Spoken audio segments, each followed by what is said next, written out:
Hello મિત્રો, સ્વાગત છે તમારું અમારા નવા વ્લોગની અંદર. આજે અમે શુભ શરૂઆત કરી છે આ વ્લોગની અંદર, બરાબર. તો સૌપ્રથમ તો એમ કહેવાય કે કોઈ પણ કાર્ય હોય ને એ માતાજી અથવા તો આપણા જે કોઈ ભગવાન એને આપણે શું કહેવાય કે નતમસ્તક થઈ અને એની હાજરીથી આપણે શરૂઆત કરાય. તો આજે મા કમિયાઈમાં એના સાનિધ્યની અંદર આજે અમે વ્લોગ ઉતારવા આવ્યા છીએ, બરાબર. ફર્સ્ટ વ્લોગ છે પહેલામાં પહેલો. તો જરાક કમિયાઈ માતાજી તરફ વ્લોગ જોઈએ આપણે.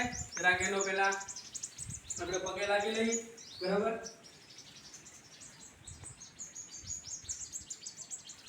હે માતાજી, અમારા આ વ્લોગમાં સફળતા આપજો, ઘણા બધા લોકો જોઈ અને ખૂબ આગળ વધે, આશીર્વાદ દેજો, બરાબર. ભલું કરે માં ભગવતી. તો મિત્રો, આ મંદિર 8-10-15 વર્ષ જેવું થયું છે ત્યારે આ મંદિર બન્યું છે. અહીંયા આ મંદિરની અંદર કોઈ પણ સિમેન્ટ કે કોઈ પણ રેતીનો ઉપયોગ નથી કર્યો. એમના એ કલા કારીગરીથી મંદિર જે પાણા એક પછી એક કોતરી અને પાણા એકબીજા ઉપર એવા ફિટ કર્યા છે અને મંદિરની આવી નકશી ડિઝાઇન બધી બનાવવામાં આવી છે. ભાઈ જરાક ડિઝાઇન બધી બતાવજો. એમાં અંદર બહુ સરસ અને પેઇન્ટિંગ કામ જે હાથે કરેલું છે, બરાબર. જે અમારા આહીરના એક ભાઈ છે, બરાબર, એની આ પેઇન્ટિંગ કામ કરેલું છે. તો ખૂબ સારી એવી પેઇન્ટિંગ માતાજીના જે હું કહે કે ચિત્રો તમને બતાવે છે, જે કુદરતી નેચરલી, અને આ તમામ વસ્તુઓ એકદમ શું કહે કે હાથ કારીગરીની છે. એટલે બહુ, અને આ મંદિરનો તમને હું ઇતિહાસ જે છે જૂનો એ હું બતાવીશ મારા બીજા કોઈ આગળના વ્લોગમાં, કે આ મંદિર કઈ રીતના બન્યું, અહીંયા શું હતું, કેવું હતું, અને જે આના પરચા છે માતાજીના, અને જે માતાજીએ આ કાર્યો કર્યા છે એ કાર્યો અને એના જે પરચા છે એ પરચા હું તમને નેક્સ્ટ વ્લોગમાં આવતા વ્લોગની અંદર જરૂર બતાવીશ અને તમને સાંભળવાની ખૂબ જ મજા આવશે.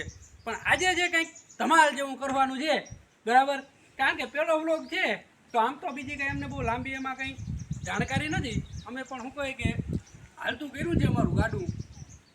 તો આજે પહેલા વ્લોગની અંદર આપણે એક મિત્ર મારા જે એક સારા એવા વિડીયોથી શું કહે કે એનું થોડુંક હાયલું છે, બરાબર. આમ તો માર્કેટમાં નથી પણ એનું હાયલું છે. એવા એક મિત્ર, એની સાથે અમે વ્લોગ ઉતારીએ. આવો અમારા મિત્ર ભાઈ પાલભાઈ, તમે હાજર થાવ. આવે છે અમારા પાલભાઈ.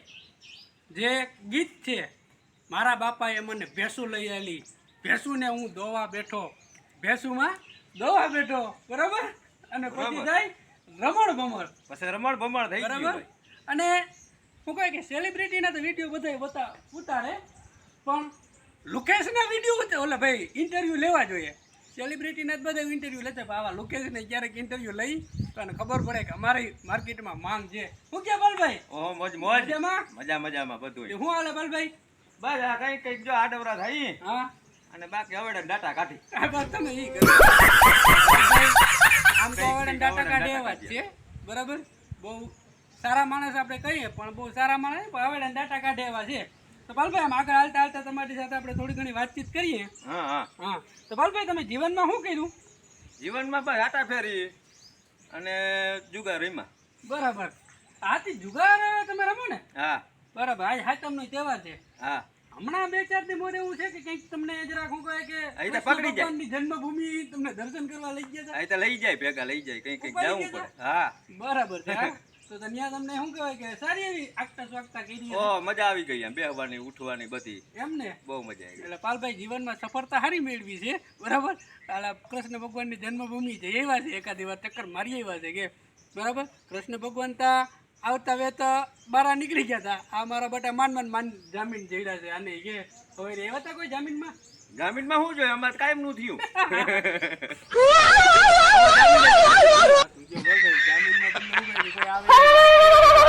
અમને ખબર જ હોય, હવે ડાટા કાઢે પાકું ના આવે. હા, ઈ બરાબર છે કે એટલે પાલભાઈ આમ તો બહુ સારા માણસ છે, પણ કઈ જુગાર રમે, કઈ જ્યાં કઈક શું કહેવાય કે ક્યાંકથી સોરી બોરીનો માલ હાથમાં આવી ગયો હોય ને, બસ તઈ કરી નાખો, તઈ રમી નાખે. બાકી પાલભાઈ એવા એમ તો સારા માણસ છે, ને ચોરી કાયમ ના કરે. કઈક પી ગયા હોય ને તો ચોરી કરે, બસ. બરાબર ને? એટલે પાલભાઈને હું કહે કે બહુ સારી એવી લોકચાહના પણ છે બરાબર. આજુબાજુના પાડોશીમાં ક્યાંય પાલભાઈને હારા વચ્ચે નહીં એવી લોકચાહના પાલભાઈ મેળવે છે બરાબર. તો પાલભાઈ તમે જીવનમાં શું કરવા માંગો છો? બસ જીવનમાં બધું આપણું આમ જ છે, આમ જ આવવાનું આમ આમ જ બસ ફ્રીમાં. બાપાના કે રજવાડો હોય કે પછી થોડું રાખ્યું છોકરામાં, છોકરામાં બાપા વાહ હું રાખીને કરવું. આમ તો બાપાને શું અસર દેવાના છે કા છોકરામાં બેસી વીઘા રહેવા દેજો. ના 1 વીઘો રાખવા દે. બરાબર. આમ તો પાલભાઈ શું કહે કે સંગીતના શોખીન છે નહીં પાલભાઈ? બહુ સંગીતના શોખીન તમે બહુ બહુ સંગીતમાં શું કહે કે ઘણું ખરું એમ તો તમે ઘણું આવડે, ઘણું આવડે આમ ગાઈ નહીં કઈ. બરાબર. હા ગાવામાં તમે આમ તો શું કહે કે કોક મારે આજુબાજુમાંથી પાડોશીમાંથી. એટલે પાલભાઈ એ વાત સાચી છે તમારી. આવો પાલભાઈ આગળ આવો. આમ શું તમે આમ શું છે ભાઈ? આ ભાઈ ને આ ભાઈ વિડીયો ઉતારે આપડા એવું છે? હા હા સારું બરાબર. કોઈ દેખાડે કે રોજ વિડીયો ઉતારીએ? ના એ તો કોકને દેખાડ્યું ને. હા એમને થોડો વિડીયો ઉતારી કે મરવી નાખો. તો મિત્રો પાલભાઈ સાથે ઘણી બધી વાતચીત કરી. પાલભાઈનો ખાલી રોગા ફ્રેન્ડ છે અને બહુ સારું શું કહેવાય કે કામ ધંધો કરે છે બરાબર. પણ પાલભાઈ સાથે આપણે આવા કોમેડી વિડીયો ઘણા આગળ બધા ઉતારશું અને નવા કન્ટેન્ટ તમને મજા આવશે એકદમ હસી ખુશી આનંદ, કંઈક જાણવા જેવું, કંઈક જોવા જેવું, કંઈક વિચારવા જેવું આવું બધું લઈ અને અમે ઘણા બધા વિડીયો તમારી સમક્ષ રજૂ કરશું ને હર વખતે નવા કન્ટેન્ટની સાથે રજૂ થશું. તો મિત્રો આજે આ વિડીયોમાં આપણે શું કહે કે અહીંયા વિરામ આપીએ છીએ. બાકી પાલભાઈ હાસુકા હમણાં જેલમાં જઈ આવ્યા છે એટલે થોડીક વાર જ રહ્યા હતા, પોતા જીવન ઉતાર્યા, પાછા રિટર્ન થઈ ગયા હતા. બોલાવી અને રાખે એમ નથી કોઈ બરાબર, પણ જીરીક વાર પૂરતા ગયા હતા. સકર મારા બાપાએ બેહું લઈ આવેલી, બેહું ને હવે પાલભાઈ દોવા બેહે બરાબર. મારા બાપાએ ભેહું લઈ દીધી, ભેહું ને હું દોવા બેઠો, ગોરી આવે તારો ફોન રે, પછી થાય રમણ ભમણ. વાહ પાલભાઈ મજા આવી ગઈ કે. તો આ વિડીયોના એ વિરામ આપીએ છીએ.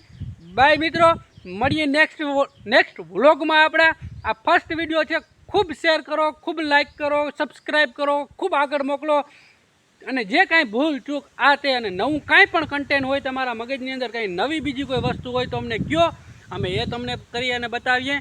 થેન્ક યુ દોસ્તો, બાય બાય.